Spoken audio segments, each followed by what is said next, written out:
Startup and Stay Up is something that I kind of created just to give young entrepreneurs just, motivation to start something, but most importantly, to keep on going. This is Risha with Cultures of Love, and my goal is to encourage people to be the best version of themselves every single day. Check, it's DJ Fat checking in with the free game I bring it to you each and every Thursday. And I'm excited because this is a very highly anticipated interview. Dun, dun, dun, dun. We got Mike Rodgers right here in the hot seat. Man, this guy is a pro athlete, DJ, just doing a lot of stuff, coach. But please go ahead, tell us where you're from, introduce yourself, let us know who you are. My name's Mike Rodgers. I'm from St. Louis, Missouri. Y'all ain't know that. I saw it on your. I pulled you up. I googled you. Yeah, I saw him on his little. See your wiki. For real, he's official though. But yeah, so that's lit. So how'd you get out here in Austin and stuff? Let me tell y'all this story how I got out here. Y'all ain't gonna believe me. So I was running track in college. And what college? Oklahoma Baptist University. Okay. In Shawnee, Oklahoma. Okay. Had a rookie camp in Cancun, Mexico. Hold on, let me rewind first. Okay. Let me go to 2007 USATF Nationals in Indianapolis when I met this man named Daryl Woodson. And I got done running. I didn't make the final, whatever. I was still in college. I really didn't care because I was working at a shoe store. I was a manager. I thought I was balling. He was like, you know what? I really, really think you can be the next level, the next guy to be the next level sprinter. I was like, all right, man, whatever. So at the end of the day, I left the meet. It was on my mind, but I was like, all right, I'm about to go to this rookie camp, turn up, and get ready to go for graduation, So I get down to rookie camp. I actually get stranded. And they said for me to go back to Oklahoma, it was 5 days. Or I could take a one-way flight to anywhere. So I was like thinking, should I take a chance on this man and just dip? Or should I wait 5 days and go back to Oklahoma? I actually took a chance with one duffel bag, quit my job, didn't go to graduation, didn't do none of that. Shut up. To go train with this man. After 6 months, I won my first U.S. indoor national title. Damn. Fresh out of school.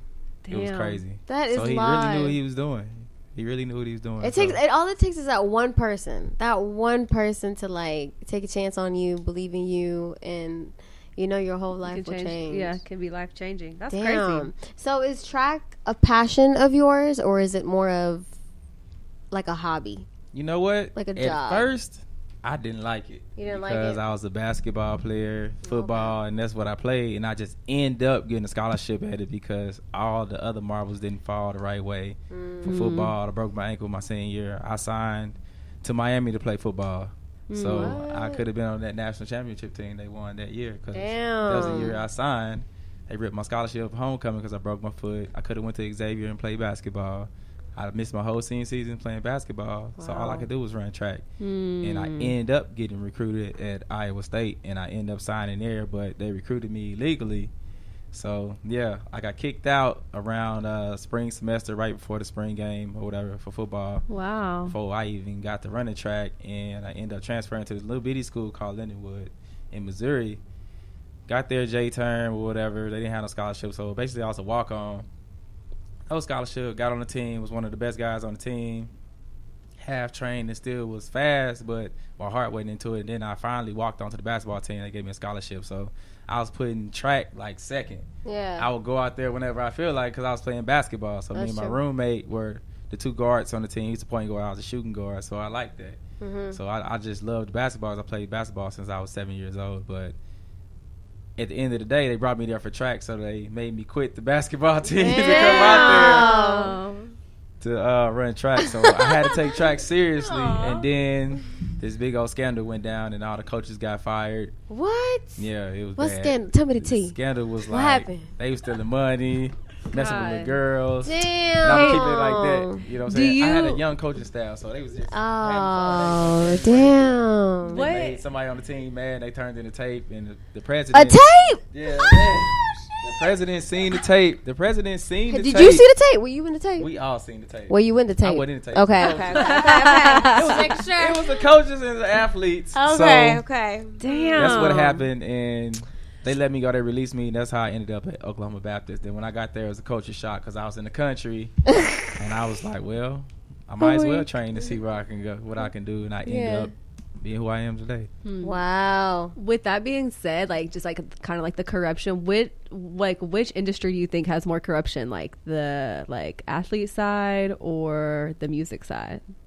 Like, or like just crazy stuff going on, like which one's like harder to deal with? I think it's about the same. Really? Because agents be stealing athletes, be stealing money, people be stealing songs, be stealing money. That's true. Stealing beats, like stealing gigs, hating on other artists. I get people hate on me every day that don't want to race me or put me in races and stuff like that because they know I beat them or take money out their pockets. So I'm like, don't put that young man in the race because he gonna beat me today. So it's about the same. They about tit for tat. Comes with the territory. Tit for tat. How'd you get involved in the music industry? So a lot of my friends, this is how I ended up being an incredible DJ. A lot of my friends were strip club DJs, DJ Official, DJ XO, and like I grew up around them. When I finally moved down here, those were like some of the first people I met. S Dot, everybody was doing music, and so they had me out at all times of the night. I was pro. I didn't have nothing to do. I would just leave the strip club, listen to them DJ, go to the studio with them, have fun, and I just fell in love with music. So I just learned how to, I guess, mix and master beats, piano, all that. I knew I do all that, but at the same time, I was taken away from track. So I had to figure out how to manage your my energy. time a little bit better because I wasn't recharging at all. It worked for the first couple years, and then I kind of fell off. I was like, you know what? I need to do something different. So I ended up DJing. But I didn't even DJ in the States first. I DJ'd in Europe first. Oh. When you were like out there on and I was like, you know what? If they like me, I know for sure they'll like me in the States. Yeah. So I was just at home practicing. I went and bought a little bitty black controller, like the first little SB. And then I upgraded to the SX. And then I got good. And then I got the courage. I was like, you know what? I'm going to go DJ over here. And they like you over there. Most 9 times out of 10, they're going to like you in the States. So it just ended up being that way. And here I am now, DJing. What were you doing in Europe? I run in Europe. The majority of my meets are in Europe. Oh, no way. From January to September. Oh, my goodness. Wow. January to September. How long are you in Austin? How long are you going to be here for right now? Well, I've been in Austin since 2007, but right now in Austin, I'm going to be here till next Thursday. I leave next Thursday. Where are you going next? Guadeloupe. Okay. It's a French island. Oh. Yeah, so I'm going there. Then What's your favorite place that you've been so far? Monaco. Yeah. Ooh. Monaco is very, Why? very nice. It's just the scenery. Yeah. It just makes me grind harder every time I go there. Really? You see Bentleys and stuff as taxis and stuff, you be like, what? Yes. Damn. So they on a whole different level. I'm talking about rare foreign cars, Diablos and stuff like that, just driving around. And I'm like, I be seeing I'm trying to go there on the internet. Yeah. For sure. So, have you met any other athletes like in the that are also in the music industry that you're like still in contact with? Man, I met up with Tory Lanez. I met him. He actually asked me to be a show DJ. Wow. And I turned him down. You rejected Tory turned him down. Lanez. I wonder how he felt about that. He didn't feel bad. He just was like, why? He said, why? You used to get on the bus with me. I could change your life. Track ain't making you ain't making no real money doing track. And I was like, oh man, so what you gonna pay me? But at the same time, track was like a dream, and I haven't fulfilled all my goals yet for track, so that's why I didn't go for that. And then like my guy brother, he just signed with BWA, Tony Watson. So go download what's the name of his mixtape? From the bottom to from the the top two. From the bottom of the top two. So he's gonna be on tour with Kevin Gates. So that's how I got in with BWA. He wants me to be his tour DJ, but I told him I'll do it after track. So I'm gonna let him do his thing, build up his name a little bit more. And then him and S Dot gonna have to share me. I don't know. How long have you been running track now? I've been pro since 2008. Wow. 2008. Nike, that's live. Hell yeah. When do you think that you'll be done with My it? contract is up in 2021, so I plan on being done. Okay. That's when you're gonna. Gotcha. And then you're gonna focus on some more. Focus music? on DJing and music, and enjoying. Coaching still. Yeah, coaching. Yeah, for sure. UT, I want to get on staff. That's like a live job up there. Yeah. For real? That's Coaching cool. the kids now, it's a young team, so Yeah. by the time I'm done, they'll be good and groomed. Are there any skills and techniques that you use for both your track and DJ career? You know what? I like to bounce around to the clubs to hear other DJs. I like to hear what they're playing or what everybody is playing, so I can know what not to play. Because there's certain songs that all the DJs play or is just That's true. they go to. Like South by Southwest, it's a couple songs I probably don't even want to hear no more. Bodak Yellow, they play that so much. Way too much. They play so many songs, so I'm constantly downloading. When I'm in Europe, I'll download 3 hours worth of music. Like my library is like I have stuff probably people have never heard. Dang. Or if I run into like artists like I did South by Southwest, I ran into Duchess. I got her new singles. Yeah. I run into. Everybody ran into her. I know. Everybody ran into Duchess. She was on the. She was. She was at the celebrity basketball game with us. That shit was pretty lit. Yeah. So whoever I see or whatever artist like King Combs, I ran into him. Got his new single before. Oh, he he's got so popular. cute. So. Oh my gosh, It's a lot of things that I like to network, but I also like to see what everybody else is playing. Like a good person to go hear DJ is probably DJ Holly Yellow or who else here is pretty good? Who has a very open library? Grib, Sleepy, Rascal, Sprocket. Sprocket's incredible DJ. Rascal's incredible DJ. Spinner, we just crowned him as an incredible DJ during the South by Southwest. Shout out to him. Yeah, so that's what I like to do. Okay. To prepare the DJ for. Like running wise, I look at a lot of film. I look at everything. Kind of the same thing though. You go and scope out the other competition. Gotta go scope out the other competition. See what they're weak at to see where you can beat them at. That's the name of the game. So I use my strength and I go see what their strengths are. So I'm like, okay, I know I can't beat them at this part of the race, but this part of the race, I know I'm guaranteed better than them, and I know I can win this race if I do this, and that right. So I watch a lot of film, track wise. Like talking about when I leave here, I probably watch about 2 hours of film. Wow. Do you drink of your own film or of other people's? Of my own film, of my own film, and sorry, God.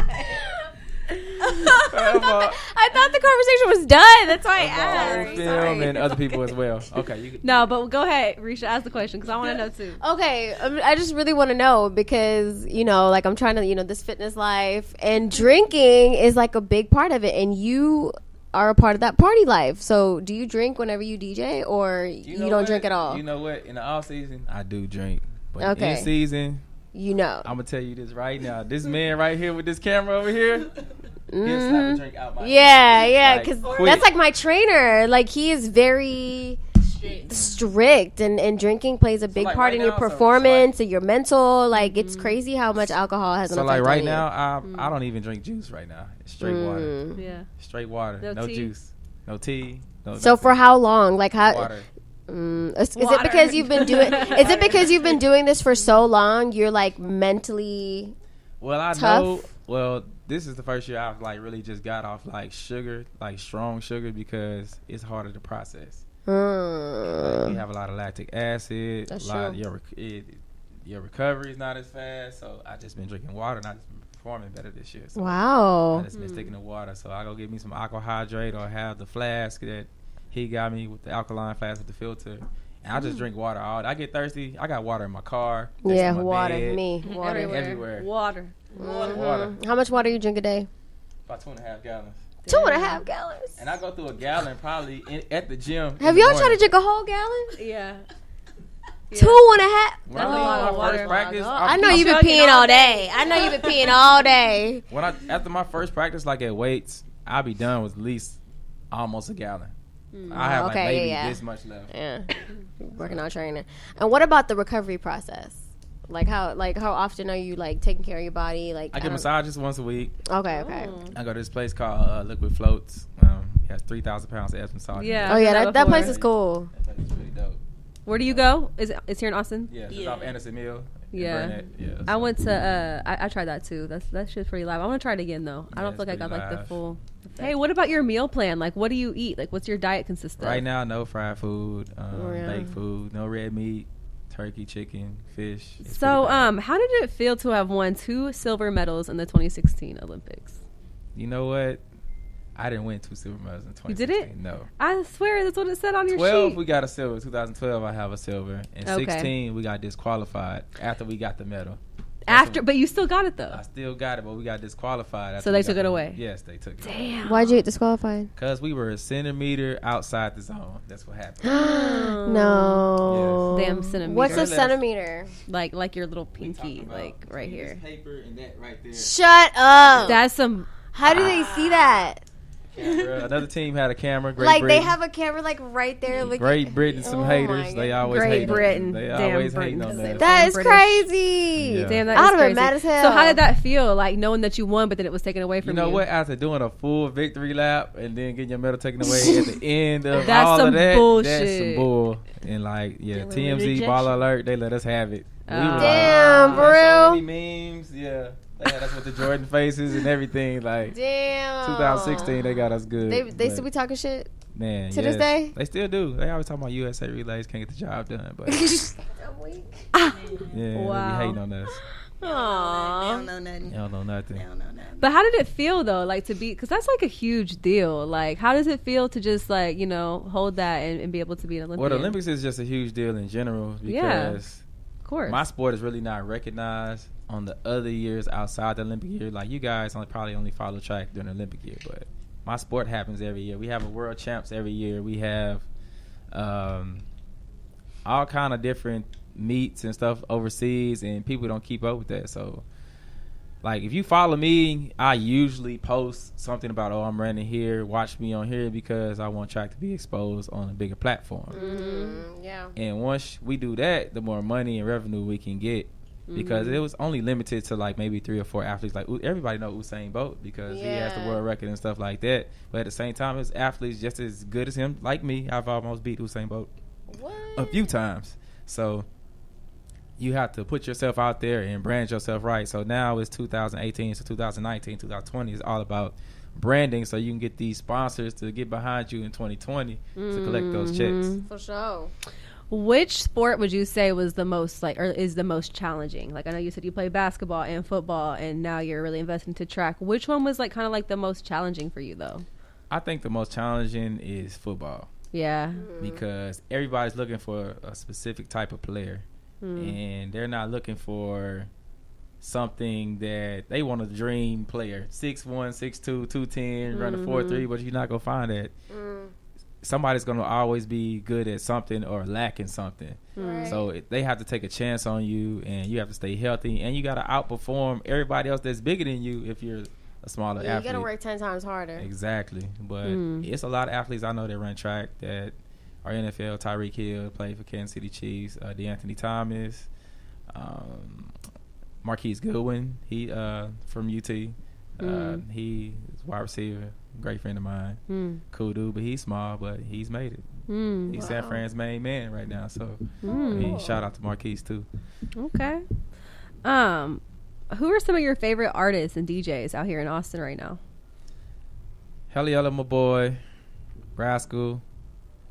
I like Q Carter music. I like S. Dot turn music. up, turn up. I Okay. like who else I like? I like Tony's music. I like what's his name? He gonna kill me if I don't say his name. Uh-oh. Sheesh. He got dreads. What's his name? Talking about he got dreads. Dang, what's his name? Oh Lord. I can't remember. What's his song though? I can't remember right You now. don't know the song either? I can't remember. Slipping. You finna die. I'm gonna die. Die. He gonna charge me up. He offered me the text message. Hey man, you forgot about me, man. I ain't Like forget about you, Hebrew. man. But I get so much new music from artists in here in Austin, and I just really want everybody to keep grinding. You just got to keep grinding. It's all about not just getting big here, but getting outside of Austin. Yes. sure. You got to go branch out and you got to travel. You got to invest in yourself. Yes. Videos, website, Branding, marketing, branding. You got to reaching get in out. these streets, get your music to DJs. A lot of these artists don't even want to get their music to DJs. It's artists that I know in Austin who I've never got a flash drive from, never got an email from, but they come to the club and want to shout out, I've never heard your music, or want to come to the club. Man, play my track. I ain't never heard your stuff. Man. I don't even know you. I don't even know you, dog. I don't even know you. So it's all about, just being heard. Today on Start Up and Stay Up, I want to talk about managing your energy instead of managing your time. I feel like it's really important, because there's like a lot of things that you can do in life, but if you're not managing your energy, you'll quickly like burn out. So your energy limits what you can do with your time, so you need to manage it wisely. I think it's really important to check in with yourself, be present, take the time to actually write down your projects and goals, determine how much energy is going to go into it to execute them. You know what I mean? Choose quality over quantity. Taking on too many projects can end up draining your energy very quickly, leaving you running on E and trying to manage the time that it takes to complete each task. So like for me, like I always have like, you know, weekly editing projects and stuff like that. And then I have the radio show that I'm still trying to edit and release and stuff like that. And, you know, like that's a lot. I have to remind myself whenever I go to take on another project during the week, like, hey, I still need to be working on these other things, you know. But, you know, also another thing that's really important is to recharge yourself. We talk about that a lot, but, you know, working those longer hours isn't always the key. Like if you're sitting at your computer desk and you're just like drained, and even though you're there working, it's not the same energy flow or like the creative flow that you would normally have if you were well rested and, you know, well aware of what was going on. So, you know, we got to be realistic with ourselves. As entrepreneurs, we often make sacrifices such as late nights, early mornings, multitasking, and just spreading ourselves thin. Even though these things are necessary at times, and make sure you don't overwork yourself too much before you're burnt out. You don't want to lose your passion. You don't want to, you know, come off to somebody as angry or rude whenever you're really just battling all these other things. You know, you just want to kind of check yourself before you get on E. You know what I mean? Just be like, you know what? Sure. I need to take out, like, even if it's just as small as taking a walk or doing something just to kind of like recharge yourself, or, you know, watch something inspirational, or, you know, whatever it is. And another really important thing I think that is, you know, just key to managing your energy is distancing yourself from negative people and negative activities. Surround yourself with people who are self-motivated, encouraging, and genuine.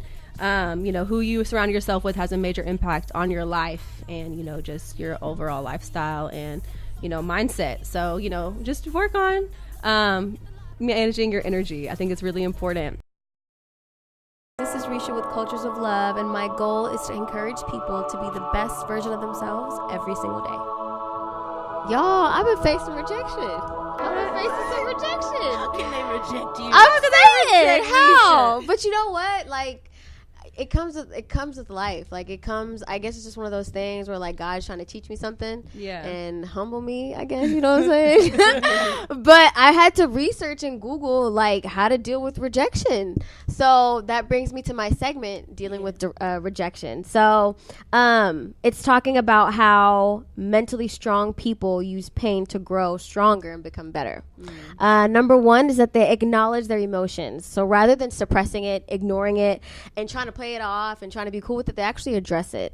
And they try to figure out how to make that rejection as like a confidence booster. So finding out a way, okay, well, this is only going to motivate me, like you said, to go harder. It's only going to motivate me to do better. Number two is that they view rejection as evidence that they are pushing the limits. Mentally strong people know that rejection serves as proof that they're living their life to the fullest. They expect to be rejected because sometimes they're not afraid to go for it, even when they think they may not get the job or whatever they're trying to go for.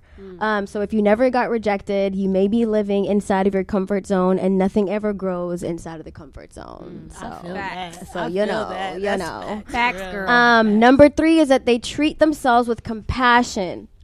So rather than thinking, oh, I'm so dumb for thinking I can go for it, mentally strong people treat themselves with compassion. They respond to negative self-talk with a kinder, more affirming message. So whether you got dumped by your loved one, you got fired by your job, beating yourself up will only keep you down. So speak with yourself like a trusted friend and repeat helpful mantras that will keep you mentally strong. So just keep telling yourself, hey, I'm going to do better, or I'm going to go after it again, whatever the case may be.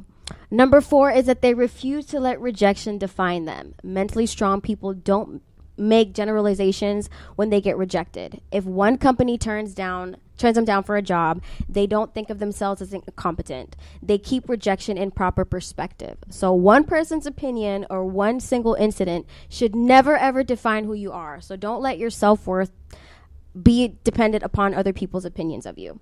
And just because someone else thinks something about you doesn't mean that it's true. That's true. So number five is they learn from rejection. So mentally strong people ask themselves, what did I gain from this? What did I learn from this? So they can learn from that rejection rather than simply tolerating the pain and actually turning into an opportunity to grow.